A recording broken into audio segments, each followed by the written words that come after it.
Hello, Bonsai friends. This is Evan Pardue of Underhill Bonsai. Welcome to episode 26 of Little Things for Bonsai People. And this time I am joined by Carmen Leskoviansky. Hi. Yep. And I Yep. got the name. I think it took me saying it about, I think it's like the 14th time. I No, no, think so. no. Maybe. I think on the episode you haven't been on, I think I've mentioned your name. And Hmm. there have been times that you haven't heard me get it right. So this is good. Okay. So now that that's all over with, but yeah, Carmen is the current apprentice at Michael Hedorn's Cartagus Bonsai Garden. How's it going, Carmen? Pretty good. How about you? I'm pretty good. I got a lot kind of going on at the same time, not a lot with the growing season. Everything's kind of Hmm. slowed down. Um, and we got first flush hardened off and we've trimmed back and now we're just Oh kind of my waiting. gosh.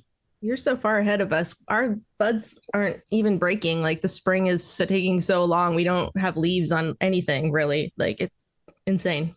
Oh, yeah, that's weird to hear because Portland's Mhm. very similar to us, but the winter lasts a little bit longer and the spring's a little bit I don't know what you would call that.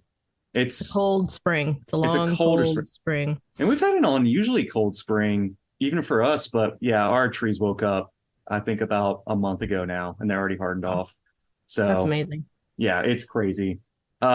Yeah, and we can't have Mike for this one, but like always, we keep the seat warm for him. We're always rotating out our show hosts as we can get them. Today we will be discussing more on our Bonsai Forums series, it's been basically just me and Carmen this whole time going back Hmm. and forth talking about different styles and forms and how to approach them, how to view them, how to appreciate them.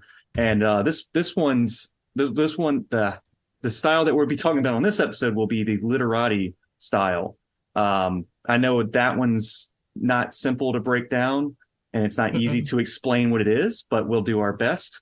Before we get started, though, I do need to mention that our podcast is sponsored by our amazing patrons over on patreon.com/ little things for bonsai people. You can become a bonsai best friend and get your name shouted out at the beginning of every episode, as each of one of these patrons have: Tori Solis, Warehouse Rat, Boyd Snaregrove, Ricky Ruins, Joshua Bentley, Snappy Chappers, Ryan Gliardano, Joel Jenkins, Justin Knight, Backyard Bonsai Australia, the ladies at the flower market, and our brand new Bonsai Best Bud, Taylor Peacock. Thank you so much for becoming a Bonsai Best Bud and joining our awesome list of Patreon supporters and helping grow the show. And then if you want to support us on other platforms, you can go over to underhillbonsai.com and you can check out my articles that I've written. You can go over to Facebook at Underhill, follow us there. You can go to my personal Facebook, check out some of the stuff I've been working on personally under my name, Evan Pardue, and also on Instagram, the same thing for Underhill. Little Things for Bonsai People has its own Instagram that's linked up to some of my stuff. So if we do a critique, you can go check out critiques that are related to the episodes that are in the descriptions below the images, tell you what episode that critique corresponds with. For Carmen, she is one of the co-founding members of the Purple Pot Society. It's the National Women's Bonsai Club, purplepotsociety.org. Go check it out. $35 a year to become a member. And there's a lot of awesome resources on there. And also, if you want to check out other things that Carmen's been doing on her Instagram, you can go check out Becoming Bonsai. But if listening to the show is all you can do for now, that's awesome. Just keep subscribing on your favorite listening platform. Keep checking us out. And I know there's things that I found recently, like on Spotify, you can leave a rating on your favorite podcast. So, you know, our podcast be one of your favorites and give us a 5-star rating. It'd be awesome. I'm sure that would increase the algorithm slightly. And I not, but last but most important to us to be mentioned. I'm sorry, Matt. I should have mentioned to you before. Uh, it's out of order this time around. But this episode was edited by Matt O'Donnell. He's a bass player and music producer in Nashville, Tennessee.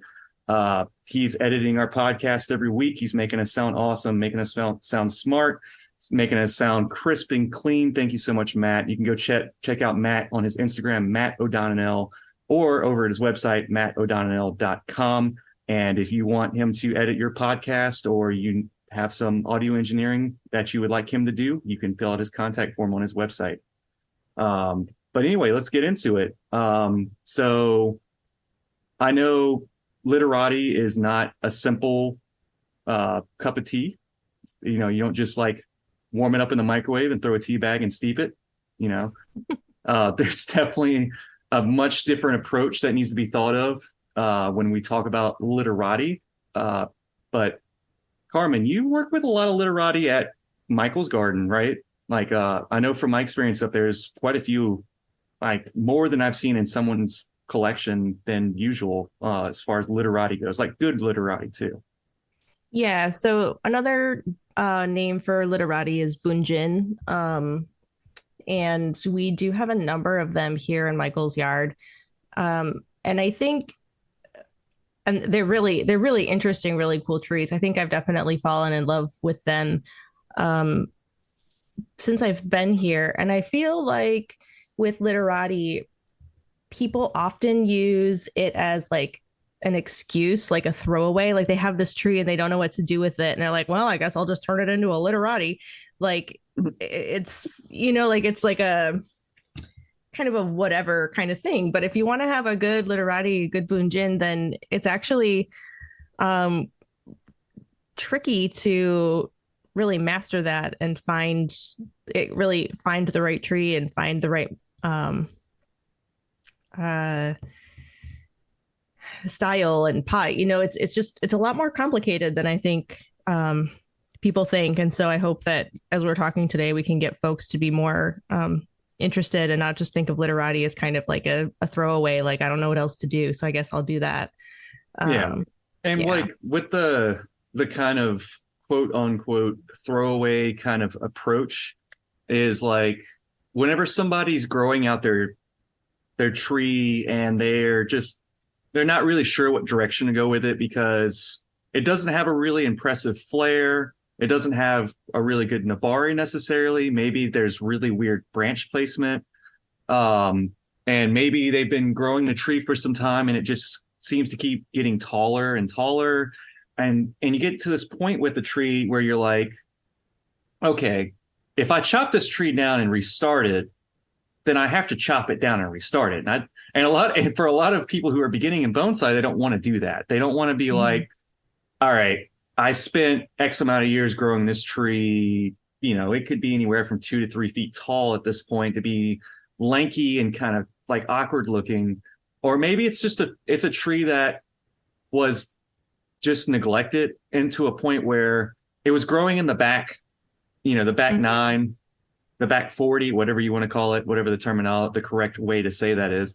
But it was just some tree that got really tall in the back and instead of getting a taper, maybe it was chopped at one point, maybe getting a taper, it just grew 6 feet tall. And they're like, ah, crap. Now I got to cut this thing down. And there's no good way to approach chopping that tree back down again.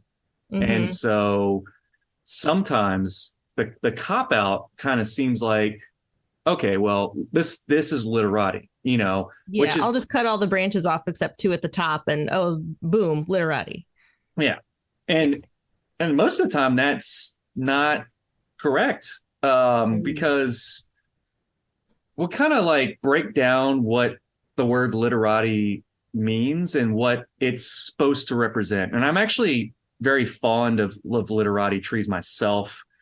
I don't go about attempting to make them as often as I used to. And that comes from just with time of experiencing bonsai and techniques to create, you know, traditional forms where literati is not a traditional form. But at the same time, it's presented as one of the several traditional forms, which I think is kind of unfortunate. Because, yeah, we go from informal upright, formal upright, and then you have your slanting style and your forest plantings and your cascades, and then literati's like on the tail end of that. I've seen in books. And I think it's I think it's not, I don't think it's right for that to be just presented there because literati is something that is kind of found and not created. Yeah, I was just gonna say literati feels like a found object, like when you're doing art and you find something that you want to showcase, or you find a tree that is a literati, and then you put it in a pot so other people can enjoy it. You don't necessarily create them; they kind of already exist in that form. And I think that they're a really complicated style because of that, and because of all of the things they represent. And to just kind of, like you said, tack it on at the end of a book. I feel like they should have a whole book just on themselves because they're so interesting. Mhm. Yeah. No, hard agree on that statement. Is like I was kind of meandering around with my kind of philosophy on literati, and I'm glad I got to that point and was like, it found Mm-hmm. object is the best way to kind of say it. I'm like, Yeah. it was like and that's kind of what literati is. It's in the embodiment of experiences Mm-hmm. and uh and how we view a bonsai given one simple quality to it that is defining in literati, yet that could be really complicated, is the line of the tree. Mm-hmm. So before I get too far into that, the word literati is means something of literature. So it's considered to be the scholarly approach to bonsai shapes and forms. Mm-hmm. Somebody who's adept in cultural understandings, like literal literature. So like somebody who's well read, somebody who's well studied, somebody who spent hours being studious in the ways of different walks of life and all that good stuff. So somebody who's well educated could understand literati as like a higher form of bonsai art is kind of what Mm-hmm. is being presented here. And also the literature, the literati part of that is the brushstroke. Mm-hmm. So it's a strong expression of a brushstroke as would be seen in kanji as well. Yeah, I've heard it described as literally literally Mm, uh the scholars, like the crinkled old hunched over men, writing their kanji or whatever,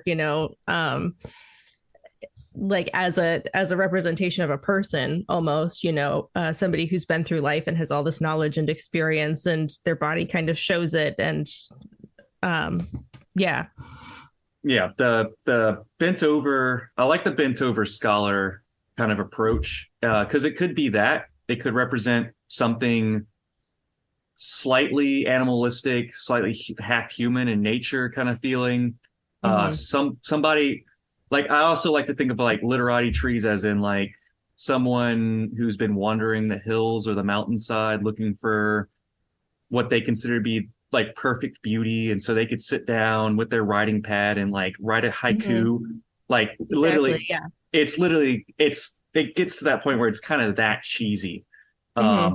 But it's not though because it's taken at the utmost seriousness. You know, Yeah, yeah, exactly. The most serious cheesiness. yeah, Right. it's kind of like an immersion into bonsai in a different way when we look at these trees. And Hmm. so when it comes to line, uh, in a tree like this, that's the main feature of the Hmm. tree. Would you agree? Oh, absolutely. Yeah, the line of the trunk makes or breaks the tree.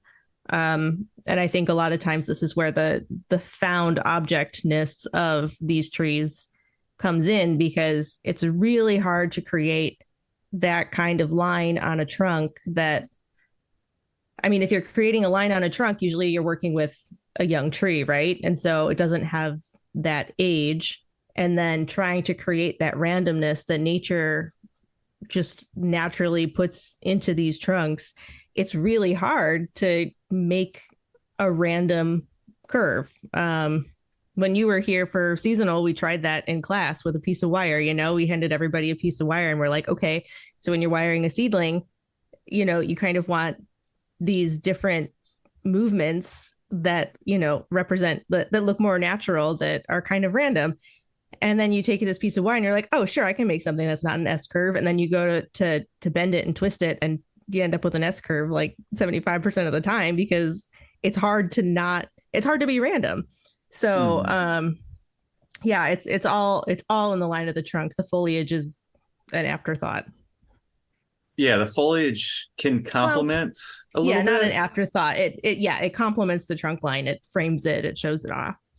It can, and I've seen literati approaches with branching and foliage in several different ways. Mm-hmm.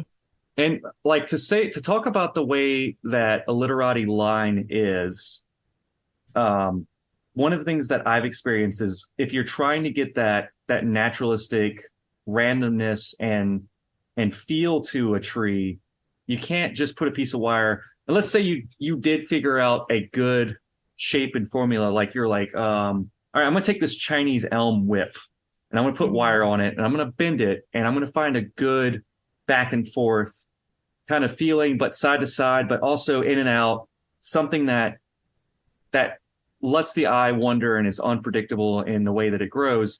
But at the same time, you can't get the compression that some older trees have, as far as if you were to try to bend that tree to a point where it's almost like a kink, Right. you're going to break that. You're going to break that Mm-hmm. whip trying to get that movement out of that. And that's something that older trees can experience, is if there's something weird that happens, like maybe part of the tree died and it had to change direction suddenly.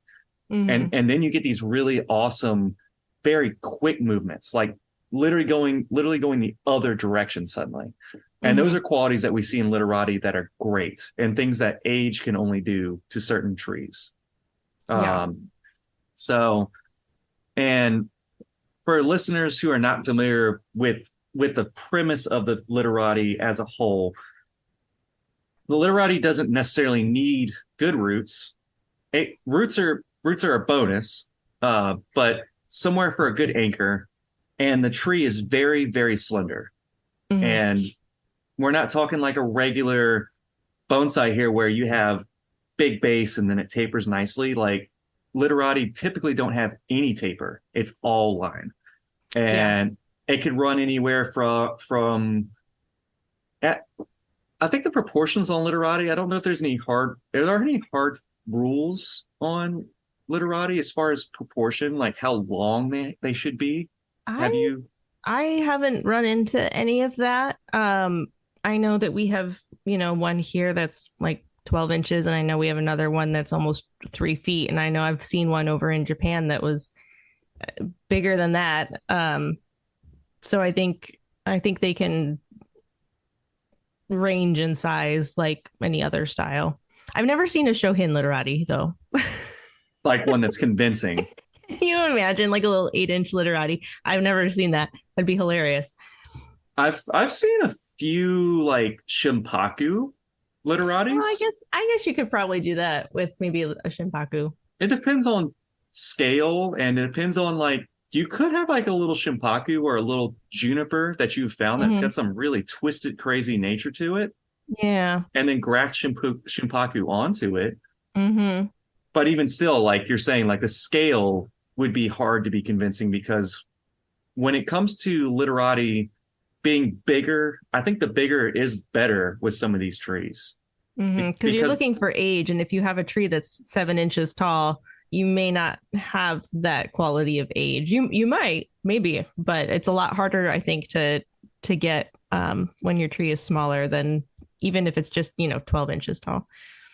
yeah, the space and the amount of details that you could actually cram into that Mm-hmm. would feel it would feel a little limited. And Mm-hmm. trees that are really old, and it doesn't. And here's another thing I think is interesting about literati is that there are a few books out there that kind of go into Bunjin literati approach and what material is acceptable.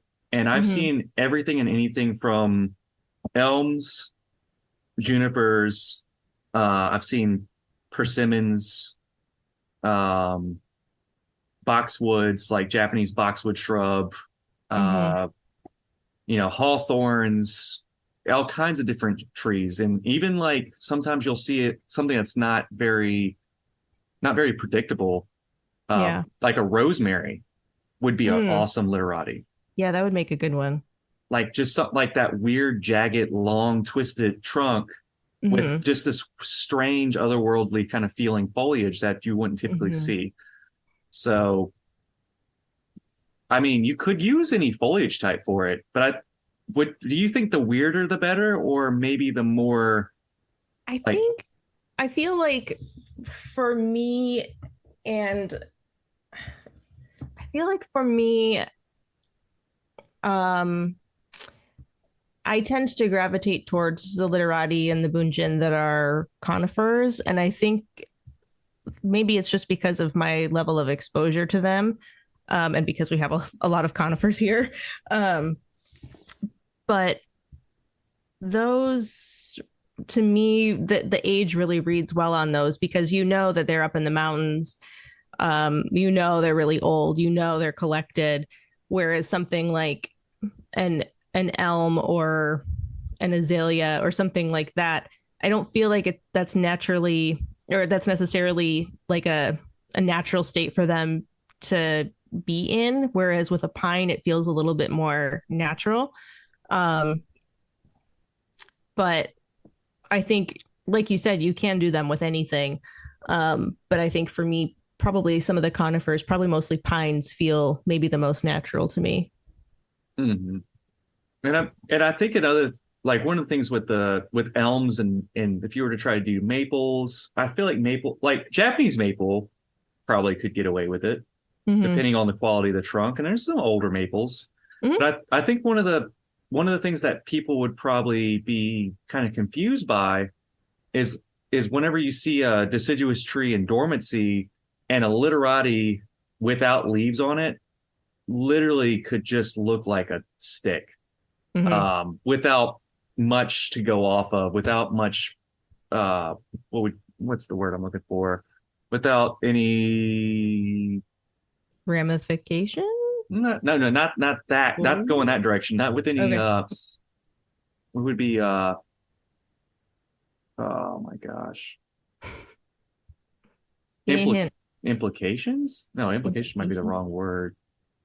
Like the foliage does something for the viewer's eye that when a deciduous tree is Oh. dormant, it Mm-hmm. doesn't it's not there's not anything to You go don't off of. get the same kind of depth, Right? maybe. Something like Or yeah, ramification in on literati is not even like that valuable. I don't think. I mean, what do you think? I haven't I think really it seen depends. any I think crazy it depends ramified ones. what you're working with. Because the more ramification, it can really speak to age. If you have, a couple sticks kind of sticking out of the line of the trunk, then that'll make it look a little bit more like a younger tree. Um, but it's not really the same as, if you have a any other traditional style and you're trying to ramify for tape, to get those branches real tapered out. I think here it's more just to show the level of age, and even so, you're going to have such a small amount of foliage compared to what you might have, because you have a thin trunk, you have an old tree. There's going to be less. You're going to want less foliage on there to really convey that age. So you're going to end up pruning some of that off. But yeah, it's complicated. Um, yeah, I'm trying to imagine a. I'm thinking to something like a larch that drops its needles over winter, and as a literati, and those definitely sometimes even a larch forest without their needles definitely looks like a bunch of just sticks in a pot. Sometimes it's kind of funny. Yeah, that like, and that's I think I was going for is Mm-hmm. you have to have something kind of to like give a frame of reference. That's what I was kind of Here you that's what I go. was going Frame of for. reference. Yeah. Let me call Mike really quick and see if he could jump on.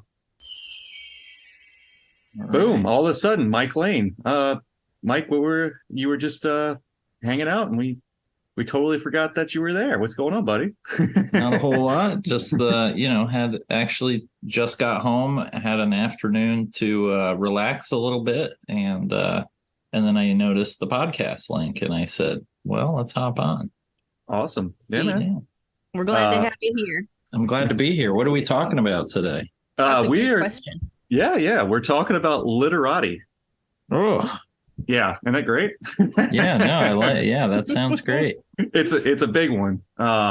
We had kind of gone through how we were talking about literati is something that's more feels like it's found and not created. It's also not something that's just simply created by putting a wire on a whip and just bending it in any direction you feel. There's a lot more to it than that. Kind of defined it a little bit. So, what do you think, Mike, on literati? You might repeat some stuff, but it's okay. We'll let it ride. Well, I think literati, the one of the keys to it is that the tree should look like Chinese brush paintings. So Yeah. that's like the whole inspiration behind it. And so if it's too curved, if it's too kind of contrived, then it's not a true literati. And there are three avant-garde styles in bonsai. I was taught in the old John Naka material, and that was the windswept style, the literati style, and the driftwood style. And all those styles seem easy at first, but each one proves to be some of the more difficult styles that at least I've had experience working with, some of the subtleties and nuances. So my last thing before I stop my whole spiel is I don't think it's what people call a bunjin here in Florida is when your lower branches kind of die off and Yes. each one slowly dies off one by one. And the tree eventually just has branches at the top, and everybody just calls it a bunjin or a literati. And that's if the proportions aren't there, if the taper's too strong, things like that take it away from being a literati. So Yeah, that was one of the very first things I said was like, it feels like people kind of use it as a throwaway style. Like they don't know what else to do with their tree. So they cut off all the branches down below just to leave a little on top. They're like, bam, literati, right. which Yeah. is not the case at all with these trees. No, and that's what I was saying too, is like the subtlety of it behind it is, can you pinpoint what exactly makes a bunjin? I personally can't. I can't tell you make your curve this way, then go this way. I can tell you that it when you see it, you see it, and when it's not there, it's not there. There are guidelines to get you there, but realistically, I think it's somewhat true that you're more likely to find one than make one. Mm-hmm. Yeah, for sure. And I think one of the things that I've learned during my apprenticeship in regards to movement and trunk line is that more movement isn't necessarily better movement. And I think that really applies to literati, where you aren't necessarily looking for the biggest curve in the trunk or, how you can see all of the big curves all at once. You're maybe looking for that line that has, a medium curve and then a couple very tiny, quick changes of direction and then a smaller curve and then a bigger curve. So like a lot more variation or sometimes even a simpler but more interesting line rather than just the most movement out of the whole trunk. Well, there's Min Lo, one of my favorite artists of all time, has a saying about bonsai, and he says, too much consistency is just as boring as a straight line. Mm-hmm. So if you wire a tree and you wire it into a corkscrew and it looks like a spring, that's very artificial. The curves look very artificial. Even if you have a really extreme movement to it, it's still too consistent. So his trees, he makes a lot of them with straight sections, moving into moving sections, moving into tighter bends, moving into straight sections. And so he has a lot of variation in his branch structure, which I think is interesting. So for other things to kind of cover with literati, so we talked about the line is most important. We're talking about inconsistencies and naturalness to the whole tree itself, something that's found and not created. Conifers tend to look pretty good in literati compared to others, but that's not the only thing you have to use or can use. So I guess one of the last discussions about literati is kind of what containers are suited for literatis. Oh, I was hoping you would ask that. Yeah, I know. I was like, yeah, we get to talk about pots now. Yeah, when we talk about bonsai, we're going to talk about from the tippity top all the way to the bottom to the everything, man. So yeah, definitely pottery. What is a good pot for a literati? Well, Carmen, do you want to go first, or? I've been talking. I'll let you talk because No, this is, I'm excited you asked that because I do have strong opinions on the literati pots. And the way I kind of look at it is Bunjin is, in my mind, it's the style that has wabi sabi at the foremost focal point. And so for me, it's very, very important that the container contain a degree of like primitiveness. Almost, you want it to be like a non-bond pot. For those that know what that is, the almost squished, ill-formed pots that look like they were made 1,000 years ago, 2,000 years ago. And I always tell people when I'm teaching Bunjin classes, I bring in 2 drum pots, and I bring in a refined drum pot that looks pristine. All the studs are perfectly clear, all the details are precise. And then I bring in one where everything's kind of wonky, and it's kind of the studs aren't even all the same size, and there's a lot of flaws, quote unquote. And that tends to be more the feel that I appreciate with Bunjin, is that very distinct handmade feel to the container. And I also want it to be similar size to the foliage. I don't want to have this massive foliage pad at the top. I usually want the container to be just about maybe 3/4 the size of the foliage. So I'm pretty specific about that. But I don't do glazed containers. I don't do flashy containers for Bunjin, and that's just my own opinion. Yeah, I like your comment about a squished feeling pot, because when it comes to ceramics, a ceramic pot doesn't just get squished.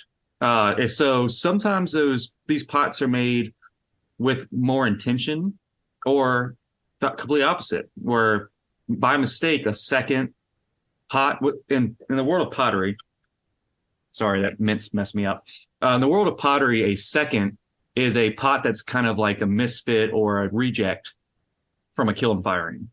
And those seconds, those rounds that may have gotten too hot in the kiln and kind of melted a little bit, kind of the clay body got a little too hot and it just did something weird, or it got burnt if it was a gas-fired kiln and it got like this big giant burn mark on it, and it gave it this really odd but yet beautiful imperfection. Those pots are kind of like, they feel almost like 1 in a million to be perfect for your literati.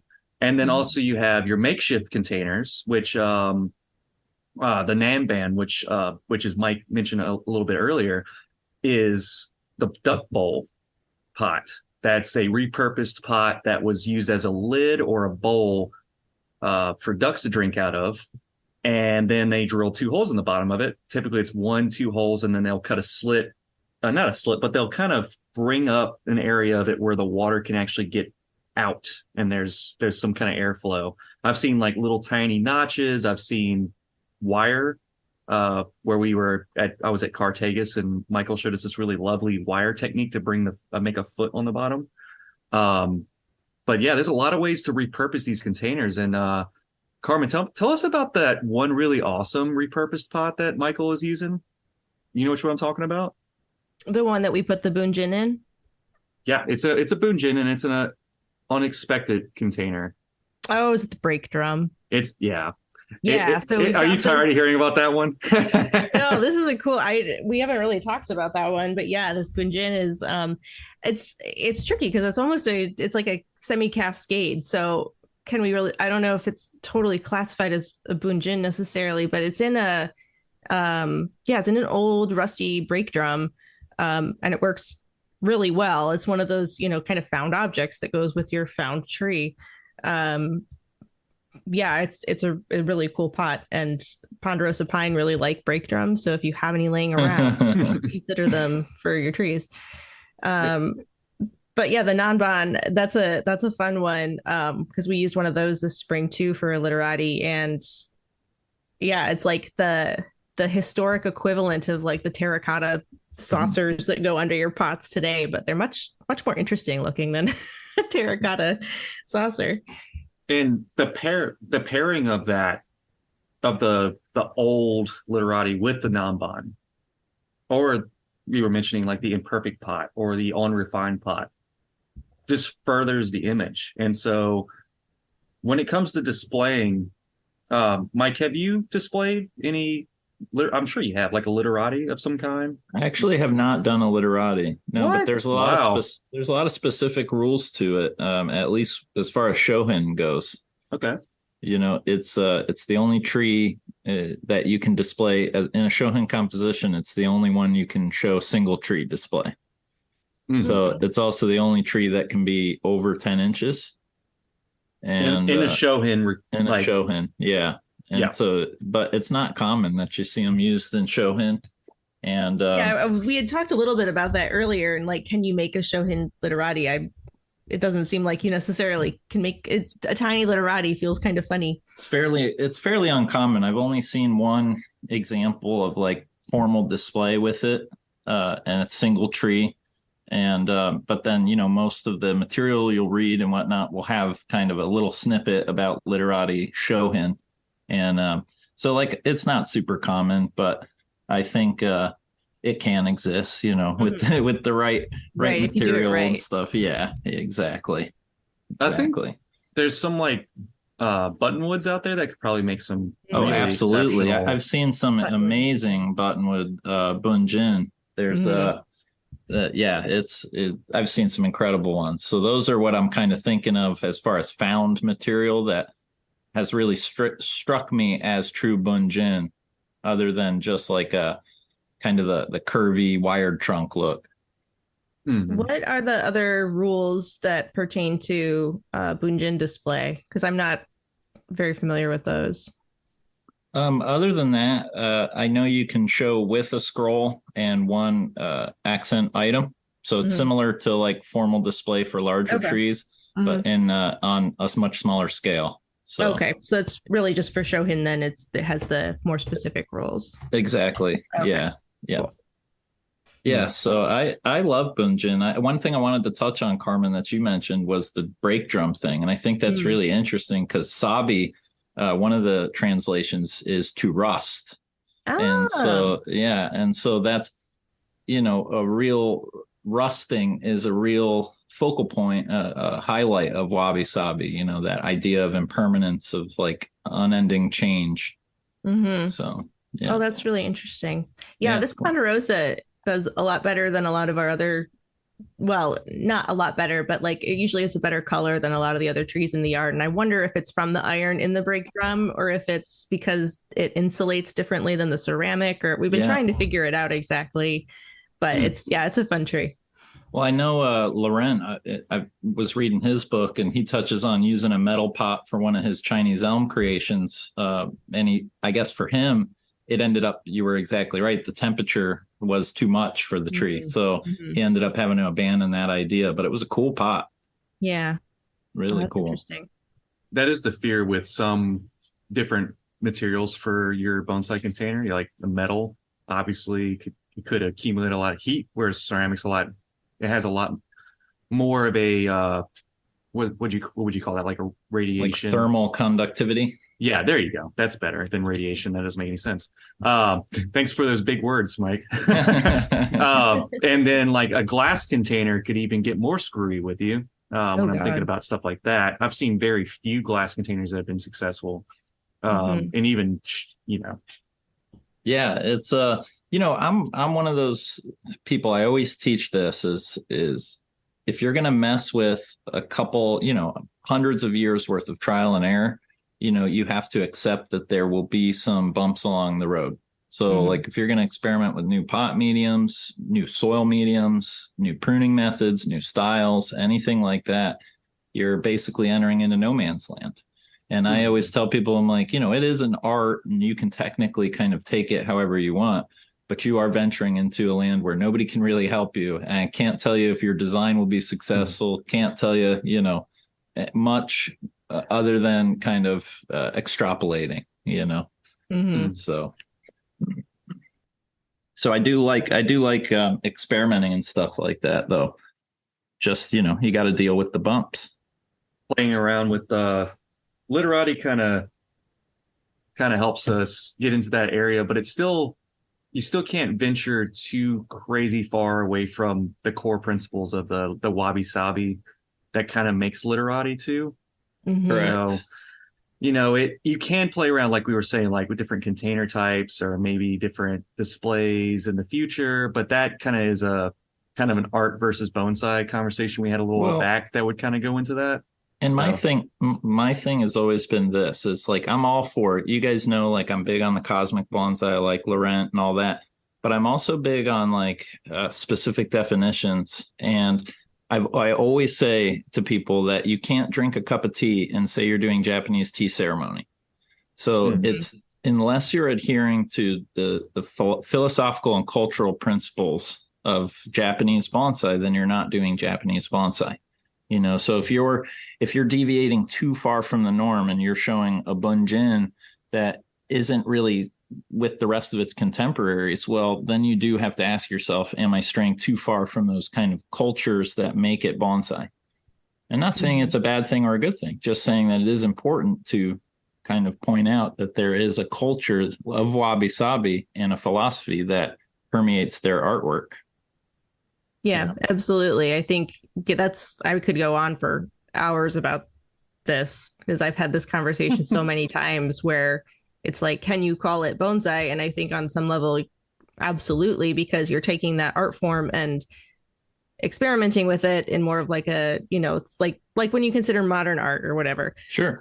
But there's still that this is traditional Japanese bonsai. And so if you're showing literati in, I don't know, a teacup, like Right. that's not traditional Japanese bonsai, but you could still be using the techniques to create some Sure. kind of art. So yeah, And I know that's what you're why, saying. I don't want to get like too nitpicky about like everything needs a specific definition, but I do think like it's as easy as saying, like you said, traditional Japanese bonsai versus everything else. Mm-hmm. And so traditional Japanese bonsai, I always teach, I'm like, well, traditionally that's not how they would do it, or traditionally it's not how it has been done. But if people want to take glazed containers and make bunjin out of flowering material and all that, that's awesome. That's awesome. But care should be taken in deviating too far from, the whole thing that makes it bonsai is like the Mm-hmm. stillness. Exactly. Yeah, there's a very particular feeling that a good bonsai display gives you, that wabi sabi, that stillness that you're The talking about. stillness. Mm-hmm. And Yeah. in all honesty, I don't get a lot of stillness from my tropical bonsai. It's mostly the bonsai that are potted in unglazed containers that are more stoic, are the Mm-hmm. ones that tend to give me more of the Zen feel.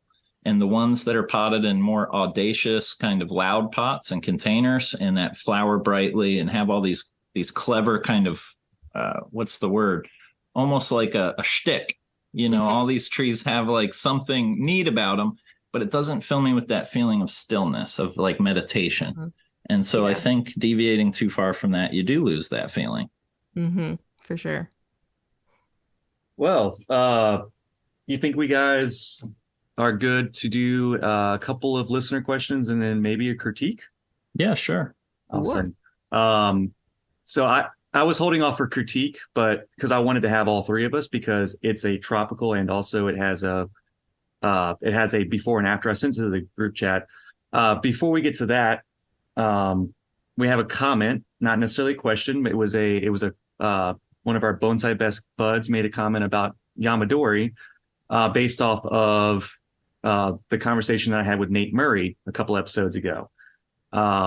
And she says, Tori Solis says, I think that it has been a general term used lightly for any collected materials in the US to explain our process the best we can, mostly because we do not have any other terms to define what we would call a process of our material collection in our native language. We are using words that come from Japanese meaning or origin to explain something similar to suit our own experiences.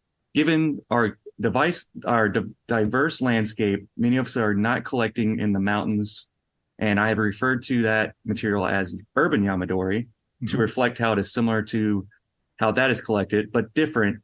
That is material from more of an urban environment. And then she goes on to say, I was able to collect from a local park in Dallas. Perhaps we could call the practice here, and she was talking about me and Nate's practice, swamp Yamadori, because I said Numadori, replacing a mountain with the mountain word with Numa, which is a swamp word.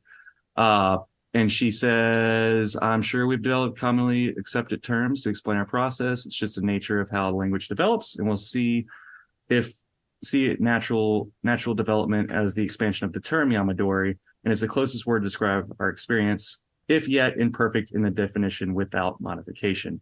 I just thought it was a nice way to add on to the Yamadori discussion. Thank you, Tori, for that. Yeah, thank you, Tori. That's really good. I really like that. I might have stumbled through her explanation a little bit, but she knows it was all with good intention. And then we have a listener question. This is going to be one that I feel like you would like a lot to answer, Mike. From Justin Knight, one of our Bonsai Best Buds, says, do you guys have any experience with air pruning pots and how to utilize double potting? Yes. Air pruning pots are useful mostly, in my experience, for conifers. I tend to dry out other material way too fast, because you got to think, though, in horticulturally, a bonsai pot contains the soil mass on 3 sides. So there's only one side that's open, the top. So 4 sides, sorry. And so it's basically only the top that's open. And so most of your water loss is through transpiration, not evaporation. If you open up the container on all sides, bottom, top, everything, now you get a lot of water loss through evaporation as well. So you'd be shocked at how fast those pots can dry out.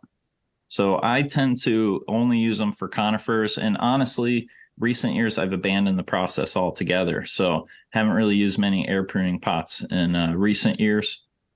As far as double potting, that I do still do a lot. And I do it for various reasons. Mostly, if I pull the trigger too soon on material and I pot it down and I still have development work that I need to do to it, then I will double pot it to basically get back some of the vigor that I lost in the material. And I also do that to help trees kind of colonize the fresh repot. So if you think about when you first repot a tree, most of your roots are going to be sitting at the top third of the pot now. And so in order to encourage it to go down, you need to kind of have a good wet dry cycle where it's drying down a little bit and forcing those roots to kind of chase the moisture down. If you have double potting, that forces the roots to go all the way down to the bottom of the pot and kind of really fill in that pot quickly. So I found that, like, if I really want to lock a pot in and really kind of get a tree to fill in every inch of that, I'll usually double pot it and then put a soil collar on top. And when I take all that off, that sucker's locked in there, usually with a big, dense brick of roots. And the difference is going to be that now every millimeter of that pot is contained with roots. So now I have a complete 100% colonization of the root mass. And now I can really do some pretty deep refinement work. Yeah. So it has a lot of uses.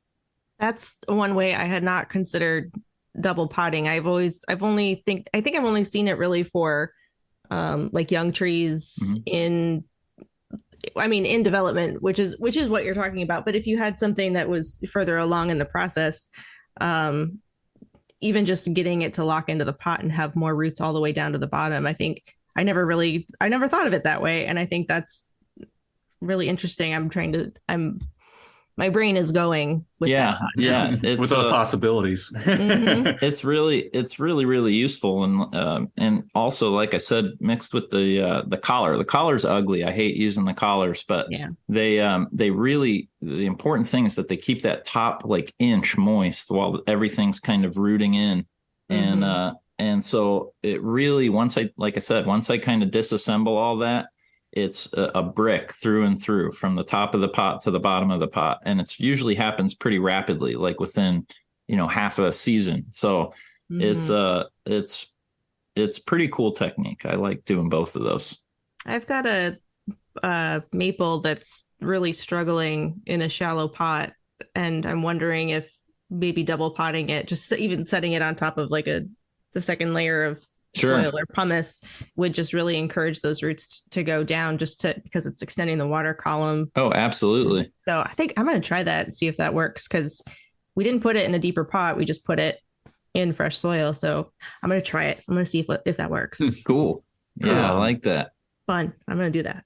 For me, I've got a lot of my shohin so they're in their normal just shohin pots, and then I've got this big long tray. It's just a plastic tray that would go underneath technically a big bonsai pot, and just drilled a bunch of holes in it. And I put my regular bonsai substrate underneath there, and allowing my shohin to grow down into that substrate. Yep. To help them just get along the growing season faster and easier. And like Mike said, accumulate more root mass. We're getting to root bound in the pot for a shohin easier and more efficiently that way. And it's as simple as, okay, I'm going to slow this guy down a little bit. I'm going to pick him up out of the tray. I'm going to cut the roots off once everything's hardened off. You can't go in there and do it while it's growing, obviously, because then well, not obviously. I shouldn't say it like pretentiously. Obviously. Obviously. Well, come on, guys. Don't cut fresh roots while they're growing. No, once everything's hardened off on the top, then yeah, go in there and you can prune that off of there, and you'll slow that little guy down, and you'll get, a good that's one way to, would you agree, Mike? That's one way to get them up to a point where you about to show that tree, and you're just like, let's get you a little kick into the forward motion. Oh yeah, absolutely. And like one thing that I've noticed is Premna, for instance. When I repot a Premna, it almost always, especially in a tiny shohin pot, it'll start to grow, it'll come out of repot, and everything will be budding out and extending, and then it just stops, and everything just stalls out, and then it'll sit like that for months and grow very, very, very, very slowly. And so what I've noticed is to wake them back up, to even reinvigorate them so that I can get the process rolling again, where I'm pruning them and kind of getting weekly changes in the tree. I'll double pot them and start to get them reinvigorated. And so that'll start to get them growing again. And then about midway through the summer, I'll usually cut that bottom pot off, or towards the fall, cut that bottom pot off. And then they do fine, growing similar with the vigor they have until they kind of peter out through winter. And then I start the whole process over. Yep. And it's another way to keep them. Sorry, it's another way to keep them from drying out too, right? Just to have them double potted or in a larger tray, so that you can just let their roots run. You don't have to water every 30 minutes. Exactly. That's an exaggeration, of course. But I mean it's true, and that's the thing too, with especially if you are trying to run stuff out on a shohin pot. So if you're double potting and you're trying to like build branches and you're trying to like run a branch 12 inches out. Well, now that sucker's going to dry out in 3 hours. So you're not too far from the mark from saying, you're going to be watering after watering after watering in that regards. So, double potting will help you push a 12-inch branch without having to come home midday and have to rewater the trees. So yeah, that's useful. Nice. Yep. Awesome. I love it whenever we can go into techniques like that. I mean, Mike, you showed me double potting a couple years back, and I mean, it's really upped my game in a lot of my shohin and a lot of my, the shuhin, just a little bit bigger. It works for those really well. And it gets shohin up to a shuhin size if you're not careful. Something's too progressed along. So yeah, it's always fun to talk about those things. Yeah. It's I've got a ton I got to go out and do that. I got a double pot now that I potted, and they're just sitting there doing nothing now with just leaves and everything. So to get them growing again, I'll go double pot a bunch of them and just wait till they start to root into that medium. But yeah, so we have a critique, and I wanted to save it for us, like I told you. And it's also a tropical, so I feel like Mike, you can weigh in on the care and handling of this species as well, because that's one of the questions they had. I dropped into the group chat, and they did a before and after for us, which I think I'll be able to do that on Instagram. So if you want to refer over to our Instagram, Little Things for Bonsai People, it'll be linked up to episode 26, will be specified for this critique. It's a powder puff by Bonsai_Bentley. We've critiqued a few of his trees already, so thank you for the critiques. We could always use more. I mean, he's still sending them, so he must, kind of like what we're saying. Nice. Cool. He's not offended yet. Yeah, we didn't do. butcher his metasequoia too bad. But the powder puff. So what do we see here? We got two trunks, like a double trunk looking type style going on here. And then the pot feels right, feels good. That's a nice shallow glazed container for this kind of tree. Now the trunk lines are really thin. That's one of the things I'm seeing right off the bat. So That's okay though. That doesn't bug me. I don't mind the thin trunk lines. Yeah. I actually think all in all, it's a pretty good styling.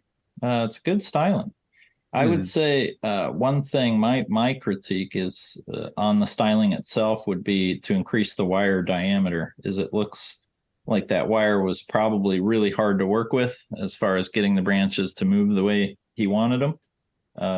And so I usually, when I first started out, I was taught half the diameter of the branch.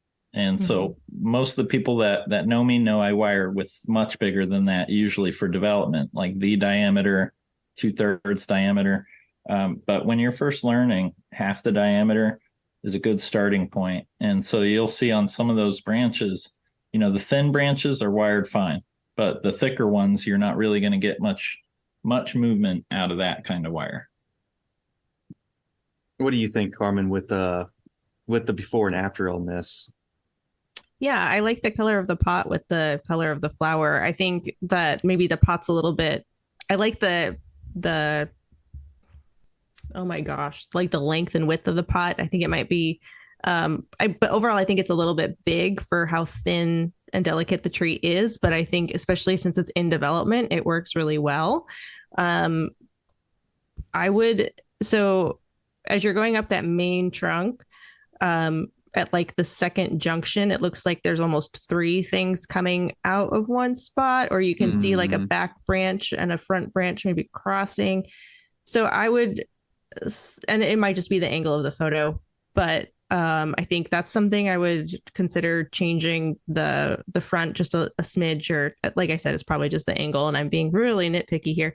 But yeah, overall, I like it from the before to after. I think it was a really good cutback and a good styling for this tree. I think I might be the only person that has a little bit of a like opposing opinion on on one particular part of this tree. So yeah, where Carmen is talking about where it comes up and it looks like there's three coming out. Mm-hmm. What about that branch that's just kind of going over the top of the secondary trunk? Do you guys think, like, this is my opinion, that completely removing that branch would help open up that negative space and let that little tree shine? I think you're right. And I also think that the flow on this one isn't necessarily very clear. So it would help the flow a little bit. Yeah, especially flow. But then would our flow be to the right, in which case the whole tree would need to move over in the pot to the left? Or do I have it backwards? So if that branch above the lower trunk was removed, then it feels like the tree would shift in the opposite direction. So it would be going towards the left side of the image that we're seeing. Because there's a little tiny branch on the secondary trunk that actually cuts in front of the main trunk. Which I don't really have a big issue with that, because I think it's kind of interesting in a way to even suggest more movement and kind of set principle for the rest of the expectations of like the line and the movement of the tree. Saying that this is like a kind of a canopy shady tree you would see, almost kind of like what a Brazilian rain tree would kind of start out as before it gets into a really, really dense, refined umbrella, like a younger kind of feeling canopy tree like that. So yeah, I feel like the branch is a little straight for its placement in the tree. It doesn't ascend as much as some of the other branches would in that area, in my opinion. It's a little on the thicker, on the more coarser side. So yeah. What do you think, Mike, with that branch? I think I'd be scared of opening up too much negative space. I like my trees dense, so it's a tropical thing, because I have read that tropical people, we tend to like everything really tight, all the foliage pads. But I would worry that it would start looking a little too high up and a little too spindly. Mhm. Maybe. I see both the points that are valid, but if it was my tree, honestly, and this is the way I kind of go about things, I'm pretty aggressive.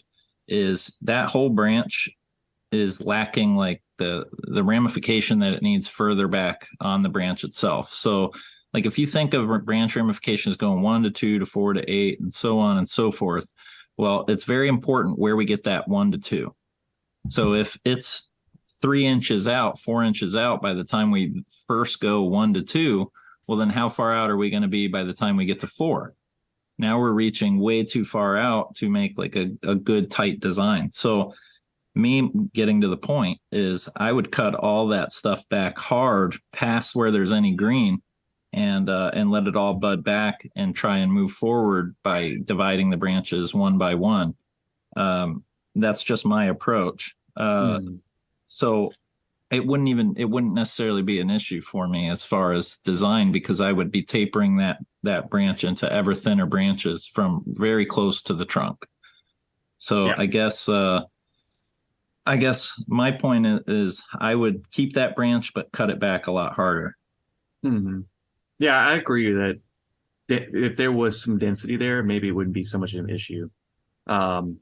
And I think too, it's hard to tell the dimensions from the photo. I think that branch maybe is going back a little bit farther. That's so what I was thinking too. Shading that out, but yeah. I think if it were shading it out, then we'd have to deal with it. Yeah, if it was shading out the bottom, then definitely have to deal with it.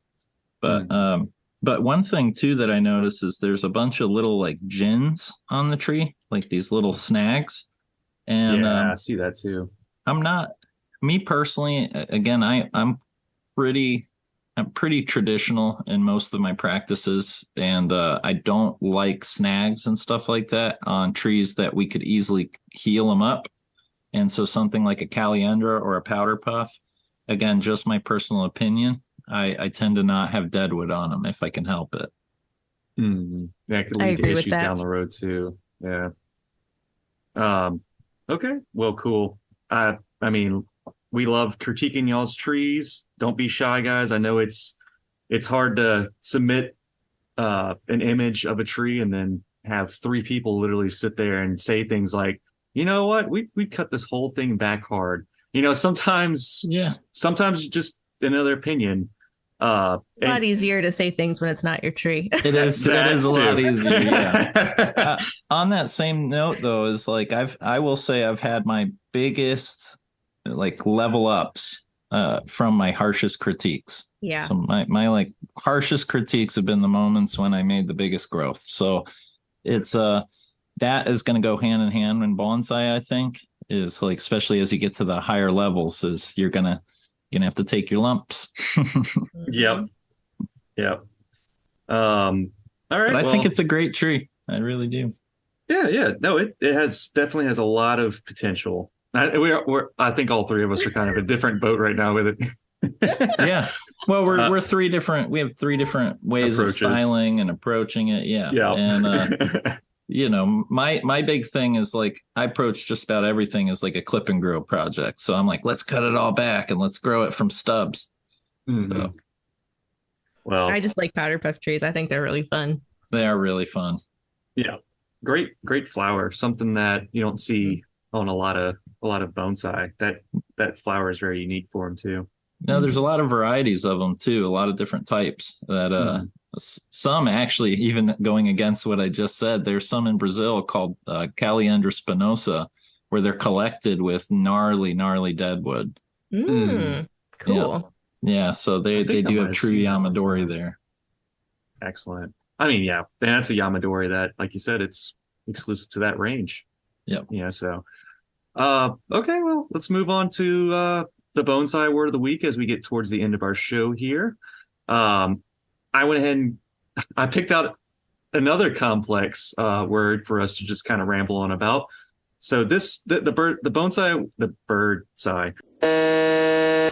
bonsai word of the week is toriki. Do you know this one, Mike? I don't. Toriki. I might be saying it wrong, but but for the Japanese to like American pronunciation kind of ordeal, it's a Toriki. Toriki. So I'm sure that's close, but it is Japanese for the propagation technique known as air layering. Oh, that's Oh. interesting. I didn't know that. Yep, The air layer. the air layer.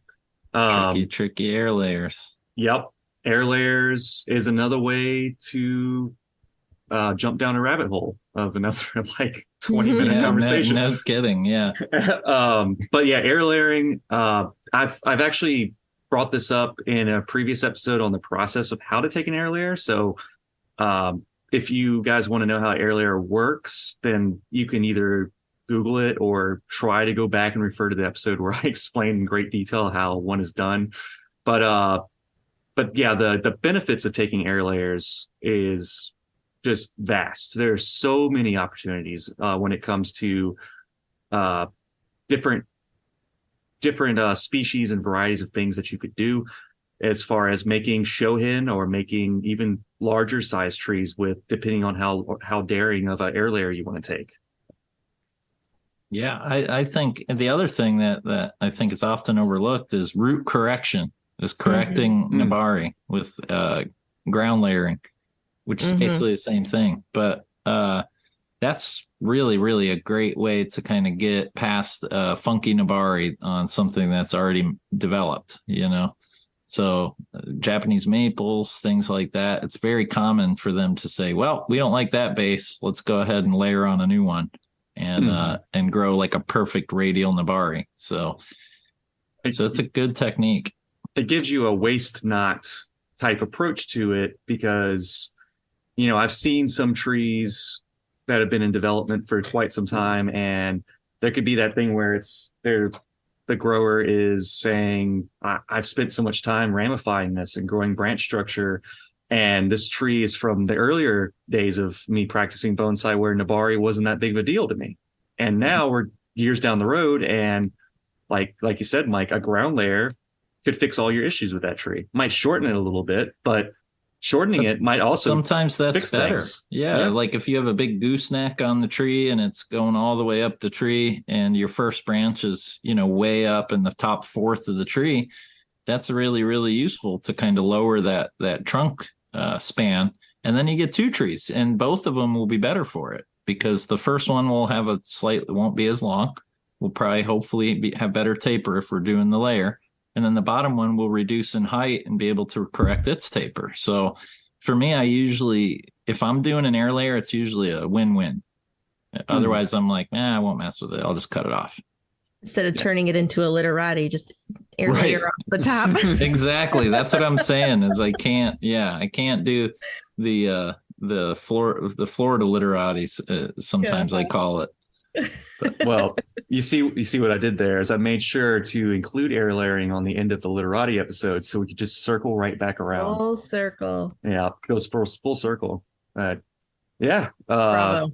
Yeah, I think we did this one good. I'm glad that we could get Mike to jump in here halfway through. It was pretty awesome. Me too. I'm glad I got here. I was just out pruning trees, catching up, and then noticed the text. So awesome. Perfect. Yeah. Getting back to pruning your trees after being out of town for a little while. That's yeah. And I have to time my repots very carefully because I'm traveling again. So I repotted what I could, and now I have to wait until my next window. So until I can be home to watch everything recover. Mm-hmm. And repotting season's coming up very soon for you, Mike. Does repotting tropicals come up a little quicker? I start now. I mean, I start basically repotting everything except buttonwoods and like some of the hard tropicals. I'll usually wait till May. But like most of the stuff, ficus, rain trees, bougainvillea, all that I'm doing now. Oh. Get as much done as I can. Now, I'm not saying people up north or in northern climates should do it that early. But for me, my whole thought process is, should the tree stress, I have the whole grow season to kind of recover it. And so I'm sorry. Go ahead. I was just gonna say you're hotter a lot quit sooner than most too.